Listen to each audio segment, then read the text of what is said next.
Well, hello friends, and welcome to some post-Yogg Saron Hearthstone ladder. Decided to try out a deck that probably wasn't very affected. Whoa, not this deck list, that's for sure. So, Control Warrior probably was not hurt very much by this nerf. We have Execute going to 2 mana, which is kind of a, whatever, sort of result. And because Control Warrior, and this is a Control Cthulhu Warrior, so we have this nice big finisher, and this deck specifically has Doomcaller as its,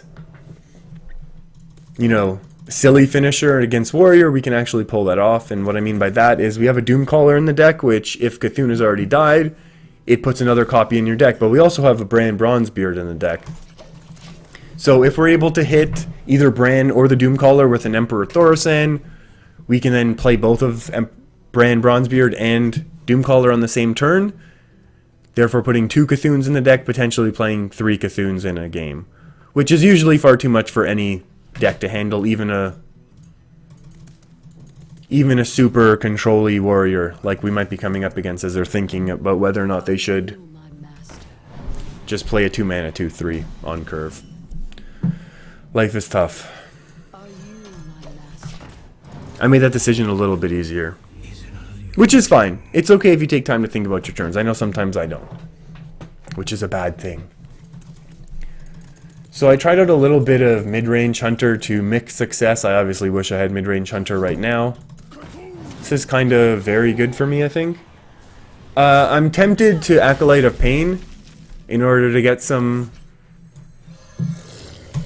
value off of the lower attack minions, but I feel like taking control of the board is okay as well. Yeah, this is the only issue with that play. And now I can shield block and shield slam. I don't like that though. Feel like we're gonna need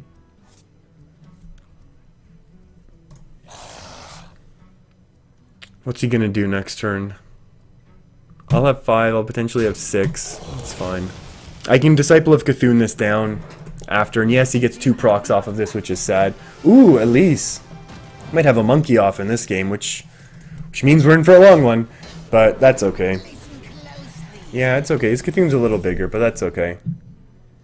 Do we want to shield slam? Or do we want to slam?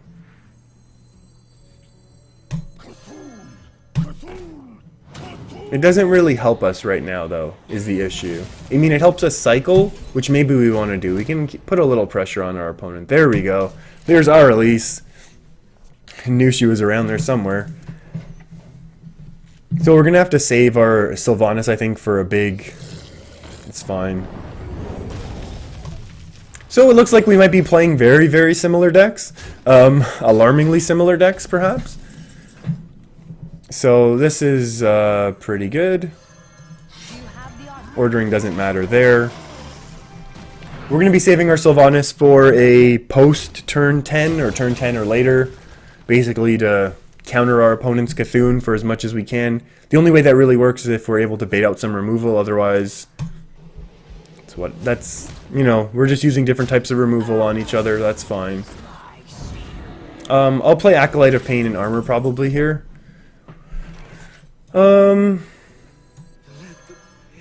Should I continue to draw? I think I'll continue to draw, just so I have more resources. Oh, if I had the extra mana. That's okay. Yeah, if I had 1 extra mana, I would definitely coin out the Ravaging Ghoul, take out the shield and attack, and also get the extra draw of Acolyte of Pain. So now the thinking is, is this worth a Sylvanas? And it's like, yeah, it's kind of maybe worth it. Not sure though.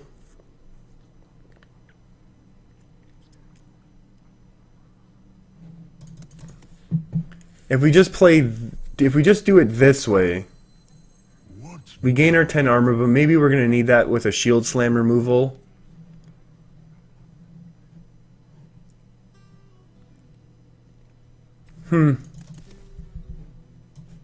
How valuable is the extra draw for us is my question.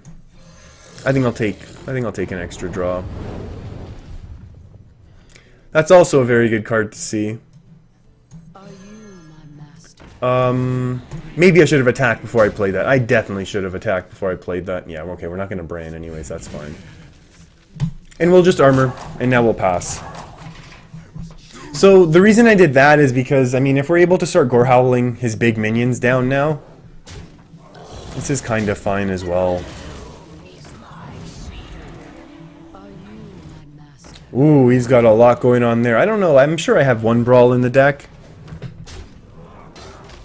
Take out a 4-3, I guess. Yeah, this is kind of fine. We take out a 4-3. I'm wondering if Sylvanas is good enough right now. Sylvanas is pretty good. And I will armor again just because, you know, there's a bit of power on here. 4, 8, 16, 18. Yeah, there's a bunch of power. Oh, 12, not 16. 12, 14. There's a bunch of power on board. Just gonna take out the Sylvanas right away. Ooh, just give me something. Ooh, if we take the Divine Shield, that's really good. Taking the Taunt's really good. I think we took the 2-3. That's the least good, but we'll survive. Got that Golden Monkey.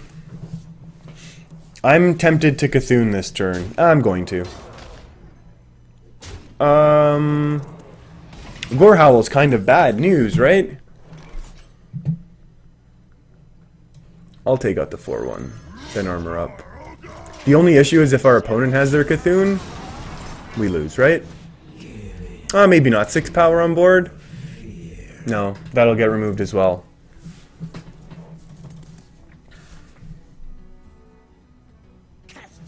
Okay, now I think we Cthulhu this turn. I think we might trade in here. Oh no, Execute? Execute's pretty bad for me. Ooh, that 2 mana Execute, but doesn't matter. Can always float that extra damage. Yeah, okay, so we can Cthulhu here. I wonder if it's worth attacking anywhere. It's only 12. This is 6, 8. I wonder if it's better to shield slam one of them down than coin out Cthulhu, or Cthulhu and then... Oh, we can't coin out the Execute afterwards. Oh my goodness. Mistakes? Let's Cthulhu first. I gotta believe in the card. Sometimes Cthulhu's just gonna take this one out for me for free. So sad. Oh well. I feel like we'll be okay now. Maybe. And that was an Execute remove. There could be a shield slam into maybe another weapon. I don't know. That's a big minion on board. Yeah, that's not gonna do too much, is it? I think we take that out happily, right? And we do it this way. And we start applying some pressure. Ooh, our opponent really went all in there in those couple turns in the middle of the game. Well, I don't know if it's technically the middle of the game. A Brawl is... Will I have lethal next turn? This is 20? Oh yeah, I'll definitely have lethal next turn. If there's nothing played, obviously. But I don't expect a controlling Cthulhu warrior to have nothing to play. Into Execute? Yeah, that's fine. Oh, that's the last Execute. Here we go. Oh, wow. That's actually really interesting. Terrifyingly interesting, I think. I am going to slam.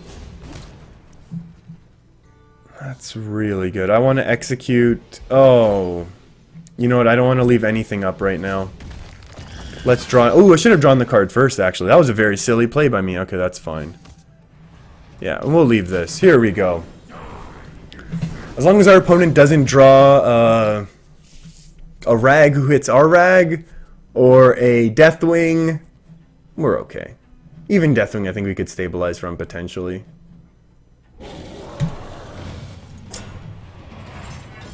Is this lethal? Lethal for me. I don't want to take the 6 right now, do I? I think I can afford to just do this, right? I'm at high enough. I'm at 18 health. There's only 6 there. This could still get taken out. Yeah, I'm feeling like this game, unless there's a crazy top deck here, like a Deathwing is still absolutely awful for me. A Yogg, well, Yogg would be kind of funny, just because of what Yogg does right now. Do we just... I think we just do it this way, right? I think we're gonna go... I know it might be silly to be going so safe, but I'm honestly still worried. I'm sure there was potential. This is like... Yeah, this is fine. I don't think that was... This is 12... An extra 7 and 5. Yes, if I had gone face, I could have risked the 50-50 for Rag. I realize there could have been a 50-50 for Rag to win the game there, but I'd rather wait one extra turn and guarantee a win, like we just did. Alright, so thanks for hanging out with me, everyone. It'll be interesting to see where the meta goes now that all these cards have been changed, if mid-range Shaman or Shaman at all is still super powerful, what happens with the Yogg Druid decks and Yogg in general. If you want to see more of these videos, feel free to give me a thumbs up and subscribe if you guys want to get automatic updates when I upload them. Thanks for hanging out with me. I'll see you next time.